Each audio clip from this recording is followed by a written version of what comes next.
Hi students, welcome to English माध्यम। तो आपको पता ही है कि हम लोग एडुकेटिव पैटर्न बेस्ड एक्सरसाइज कर रहे हैं एसएससी सीजीएल 2025 के लिए। इसकी एक प्लेलिस्ट भी बनी हुई है, जो लोग आप लोग में से नए हैं वो उसको रेफर कर सकते हैं। ठीक है, तो ये पहला क्वेश्चन हमारा पैराजम्बल है, खुद से एक बार ट्राई करिए। ठीक है, by the time we return home, जब तक हम घर पहुंचते थे, the colour of the shoes will turn brown. Will turn नहीं होगा, यहाँ पे वुड टर्न होना चाहिए। The colour of the shoes would turn brown, मतलब वो ब्राउन हो जाते थे। And most important, they won't be on our feet. और सबसे ज़्यादा महत्वपूर्ण बात ये थी कि वो हमारे पैरों में नहीं होते थे। ये मोस्ट इंपॉर्टेंट नहीं होगा, मोस्ट इंपॉर्टेंटली होगा। यहाँ विल नहीं होना चाहिए, यहाँ पे होना चाहिए would. The wear and tear was faster, मतलब फट जाना, खराब हो जाना वो बहुत जल्दी होता था। And much quicker for me and my brother, और बहुत तेजी से होता था मेरे लिए और मेरे ब्रदर के लिए। क्या है देखते हैं। At the time of the reopening of the school after the summer holidays, कह रहा है कि जब हमारे स्कूल खुलते थे समर हॉलीडेज के बाद, it was an annual ritual to purchase a new pair of white shoes as part of the school uniform. तो इसका मतलब ये है कि हर साल एक तरीके की परंपरा थी कि उनको नए वाइट शूज खरीदने होते थे स्कूल यूनिफॉर्म के लिए। हम लोग भी खरीदते थे। We ran in the dusty playground, हम धूल से भरे प्ले ग्राउंड में दौड़ते थे। And slid on the mosaic floor of the veranda of the classroom, और क्लासरूम का जो वरांडा था उसमें मोजैक फ्लोर थी, मतलब जो टाइल्स की फ्लोर थी। मोजैक देखी होगी, मोजैक की फ्लोर कैसी बनी होती है, उसमें छोटे छोटे पत्थर लगे होते हैं। कहते हैं उसमें हम स्लाइड करते थे। White canvas shoes were not as sturdy as the black leather ones, कह रहा है कि जो वाइट कैनवस शूज होते थे वो ब्लैक लेदर के जैसे, जो हम लोग के काले वाले जूते होते थे, उतने मजबूत नहीं होते थे। ठीक है, पहला सेंटेंस क्या होना चाहिए। पहला देखो, सीखो, जब स्कूल खुलता था तो उसके बाद एक परंपरा थी कि हम वाइट शूज खरीदते थे। तो यहाँ हम सी से स्टार्ट कर सकते हैं। ठीक है, जब यहाँ पे वाइट शूज की बात आई है, अब अगर हम ध्यान दें तो ई में उसकी डिटेल बताई गई है थोड़ी सी, मतलब वो कैसा है, मजबूत है कि बहुत ज़्यादा कमज़ोर है, तो उसकी बात हुई है। White canvas shoes were not as sturdy as the black leather ones. ठीक है, अब थोड़ा सा और ज़्यादा डिटेल किस में आई है, बी में आई है, कि वो वियर एंड टीयर जल्दी हो जाता था, खराब जल्दी हो जाते थे, फट जाते थे। ठीक है, तो यहाँ पे होगा सी ई बी। अब वो उनको जूते पहन के वो करते क्या थे, वो गंदे मतलब धूल से भरे प्लेग्राउंड में दौड़ते थे, मोजैक फ्लोर में स्लाइड करते थे। तो सी ई बी डी। और लास्ट में जब वो अपने घर लौटते थे तो जो उनके जूते होते थे वो धूल मिट्टी से क्या होते थे, ब्राउन हो जाते थे। और वो उनके फीट में नहीं होते थे, हो सकता है गले में होते हो, ऐसे बांध के चल रहे हो, है ना। तो सी ई बी डी ए, कौन सा ऑप्शन होगा हमारा, ये नहीं है, ये भी नहीं है, ये डी। ठीक, अब ये क्वेश्चन 2 देखो, इसमें एरर बताना है हमको। ठीक है, every women in the world, विश्व में हर औरत, फर्वेंटली होप्स, वो दिल से यही चाहती है, दैट देयर चाइल्ड, कि उनका जो बच्चा है, विल बी अ नॉर्मल, वो नॉर्मल हो, एंड हेल्दी हो, हेल्दी बेबी हो। ठीक है, क्या दिक्कत है यहाँ पर, देखो एवरी हो गया, ईच हो गया, नाइदर हो गया, और या फिर आइदर हो गया।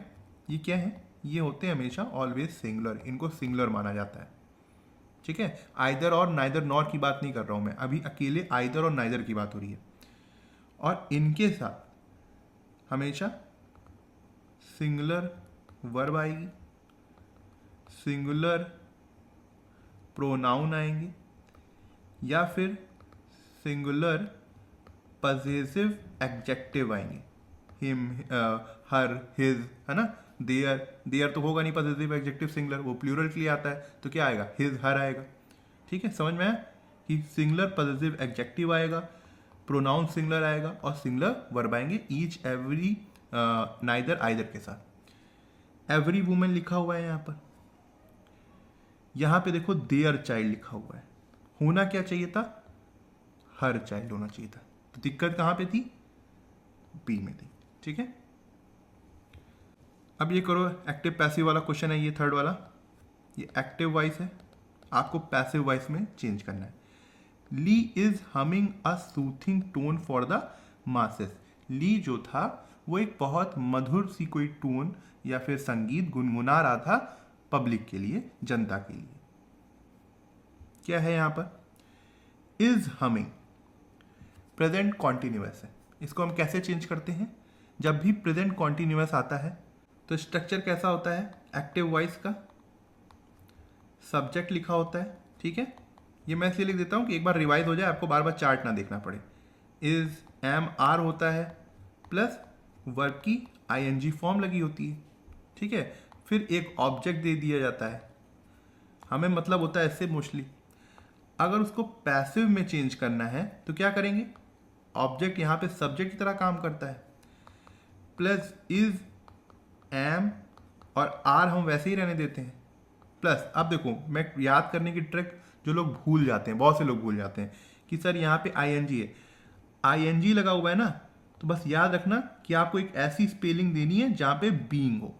आईएनजी देखो बीइंग में भी है, यहाँ पर भी है, उसके पास वर्ब की थर्ड फॉर्म लगेगी, ठीक है। प्रेजेंट कॉन्टिन्यूअस में वर्ब में आईएनजी लगी होती है, इससे याद रखो कि एक ऐसा वर्ड यूज करना है जिसमें आईएनजी भी है, तो वो बीइंग होता है, और फिर वर्ब की थर्ड फॉर्म आती है, फिर सब्जेक्ट होता है, ठीक है। अब यहां पर ली क्या है? सब्जेक्ट है। इज हमिंग क्या है? वो वर्ब स्ट्रक्चर है। और सूथिंग टोन क्या है? पूरा ऑब्जेक्ट है, ठीक है। अब ये ऑब्जेक्ट क्या बनेगा? सब्जेक्ट बनेगा। इज हमिंग क्या हो जाएगा? इज बीइंग हमड हो जाएगा। तो कौन सा ऑप्शन होगा? देखो, a soothing tone had been hummed, ये नहीं होगा। A soothing tone was being hummed, past tense में नहीं जाएगा, प्रेजेंट ही में रहेगा, तो ये नहीं होगा। A soothing tone is being humped, हाँ ये होगा, ठीक है, फॉर द मासेस बाय ली। अब ये फोर्थ वाला क्वेश्चन देखो, इसमें भी एरर है, फाइंड करो। Neither of them send their papers in time for the last seminar. कह रहे हैं कि उन दोनों में से किसी ने अपना जो पेपर है टाइम पे नहीं भेजा लास्ट सेमिनार के लिए, ठीक है। क्या दिक्कत है यहाँ पर? पहले ही बताया है, थोड़ा सा और देख लो एक बार। नाइदर हो गया, आइदर हो गया, ईच हो गया, एवरीवन हो गया, समवन हो गया, एनीबडी हो गया और एवरीबडी हो गया। इनके साथ क्या आती है? हमेशा सिंगुलर आता है। अब वो क्या है? सिंगुलर वर्ब भी आ सकती है, सिंगुलर प्रोनाउन भी आ सकता है, सिंगुलर पजेसिव एडजेक्टिव भी आएगा। आ नहीं सकता मतलब यही आएंगे, ठीक है। Neither, either, each, everyone, someone, anybody, everybody के साथ सिंगुलर वर्ब आएगी, सिंगुलर प्रोनाउन आएगा और सिंगुलर पजेसिव एडजेक्टिव आएंगे। कहाँ दिक्कत लग रही है? देखो, neither of them, sorry, send क्या होना चाहिए यहाँ पे? सिंगुलर वर्ब होनी चाहिए, सेंड्स होगा। देयर नहीं होगा, या तो हिज यूज करो या तो हर यूज करो, ठीक है, हिज हर पेपर। तो कहां दिक्कत थी? बी में दिक्कत थी। अब ये फिफ्थ क्वेश्चन करो, इसमें भी एरर ढूंढना है, ठीक है। The front page story was about a school girl. तो किसी न्यूज़पेपर में पहले पेज में ही एक स्टोरी छपी है, वो किसके बारे में? स्कूल गर्ल के, एक लड़की जो स्कूल जाती थी। अब देखो यहाँ पे कॉमा लगा हुआ है और यहाँ पे कॉमा लगा हुआ है, ठीक है। दैट हैड हर्ट हरसेल्फ, जिसने अपने आप को हर्ट कर लिया, मतलब अपने आप को चोट पहुंचा ली। While saving a child in an accident, एक बच्चे को बचाते हुए एक्सीडेंट में। समझ में आई यहाँ बात? ये कॉमा क्यों मैंने बताया? क्योंकि जब भी इस तरीके के दो कॉमेज आते हैं, जब एक सेंटेंस कॉमा के अंदर होता है दो, तो उससे पहले जो नाउन होता है, ये जो स्कूल गर्ल है, वो ये जो मतलब कॉमा के अंदर सेंटेंस होता है, ये होता है एडजेक्टिव क्लॉज, ठीक है। या फिर इसको आप बोल सकते हो रिलेटिव क्लॉज, ठीक है, जो नाउन के बारे में, उससे पहले जो नाउन है उसके बारे में बता रहा होता है। एक बहुत इंटरेस्टिंग चीज यहां पर यह है कि दो रूल बनते हैं यहाँ पर। दो रूल क्या होते हैं? मान लो ये दो कॉमे के अंदर रिलेटिव क्लॉज आता है, दो कॉमा के अंदर रिलेटिव क्लॉज आता है, तो हम उस समय यहां पे दैट यूज नहीं करते, ठीक है। इस तरीके से बिल्कुल डिटेल में नहीं जाएंगे क्या होता है क्या नहीं होता। इस चीज़ से याद रखो कि जब दो कॉमा के अंदर रिलेटिव क्लॉज आएगा तो उस समय हम दैट का यूज़ नहीं करेंगे। तो क्या यूज़ करेंगे? हु का यूज़ कर सकते हैं, हुम का यूज़ कर सकते हैं, हुज का यूज़ कर सकते हैं। अब तीनों के यूज़ अलग अलग होते हैं मगर यूज़ कर सकते हैं। यहाँ पे क्या यूज़ करेंगे? हु यूज़ करेंगे। ये किसके लिए यूज़ होता है? हु पर्सन के लिए यूज़ होता है। होते तो ये तीनों ही है पर्सन के लिए यूज़, ठीक है, एक इंसान के लिए। यहाँ पे क्या होगा? यहाँ पे who as a subject use होगा। विच, विच भी लगाते हैं हम। विच कब लगाते हैं ऐसी कंडीशन में? जब हमें किसी चीज के बारे में बात करनी हो, बताना हो, या फिर एनिमल या जानवर के बारे में बताना हो। समझ में आया? हु और हुम, हुज पर्सन के लिए लगाते हैं, विच जो है वो किसी जानवर या सामान के लिए लगाते हैं। दैट जो है वो सामान के लिए भी यूज होता है, ऐसा पढ़ा होगा, और कभी कभार लोगों के लिए भी यूज होता है। मान लो मैं कहता हूं कि जब लिखा हुआ है कि ग्रामर बुक में कि दैट हम लिविंग बींग्स के लिए भी यूज कर सकते हैं कभी कभी, तो यहां पे क्यों नहीं यूज कर पा रहे हैं? ये क्यों गलत क्यों है? इस सेंटेंस में यही एरर है, एरर बी है। मैं ये कह रहा हूं क्यों नहीं कर पा रहे हैं ये बताओ। जब कॉमा के अंदर कोई चीज आ जाएगी तो वो रिलेटिव क्लॉज बन जाएगी, और रिलेटिव क्लॉज का मतलब ही यही होता है कि वहां पे हु, हुम, विच यूज हो रहा है, ठीक है। जब ये मान लो ये कॉमा ना होता तो ये दैट चल जाता, तब ये एरर ना माना जाता। समझ में आया? अगर ये कॉमा दोनों ना होता और ये सेंटेंस ऐसे ही लिखा होता, was about a school that had hurt herself, तो ये सही होता। ऐसा एरर आ चुकी है पहले भी, तो याद रखना कि ये दैट कॉमा के अंदर अगर लगा हो तो ये गलत होगा, ठीक है। तो यहां पे एरर क्या थी? बी में थी। अब ये क्लोज टेस्ट है, एक बार को देखो, ट्राई करो खुद से कि समझ में आ रहा है कि नहीं।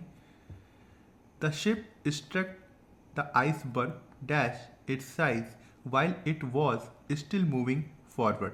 कह रहा है कि जो शिप थी वो आइसबर्ग से टकरा गई थी उसके साइड से, फिर भी वो आगे बढ़ती रही। In a few dash 6 great holes were made in the steel. और जैसे ही वो आइसबर्ग से टकराई उसमें 6 होल हो गए स्टील में, उसकी बॉडी के अंदर।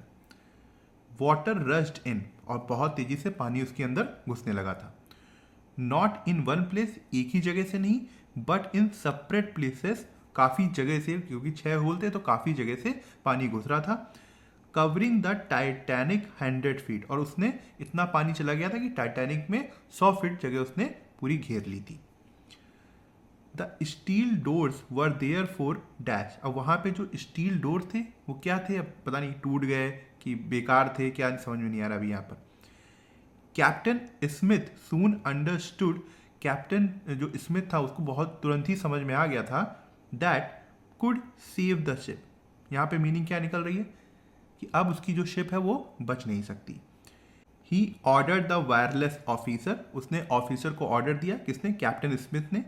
To send out the ship's position, कि वो बाहर शिप्स की पोजीशन भेज पाए कि कहाँ पे हैं वो लोग। And the letter CQD, CQD का मतलब होता है कम क्विक डेंजर, मतलब जल्दी आओ हम प्रॉब्लम में। Which is the call for help, जो कि कॉल होती है मदद मांगने की। इट टोल्ड द वर्ल्ड, उसने दुनिया को बताया, दैट द टाइटैनिक वॉज, क्या होगा? डूब रही थी उस समय टाइटैनिक।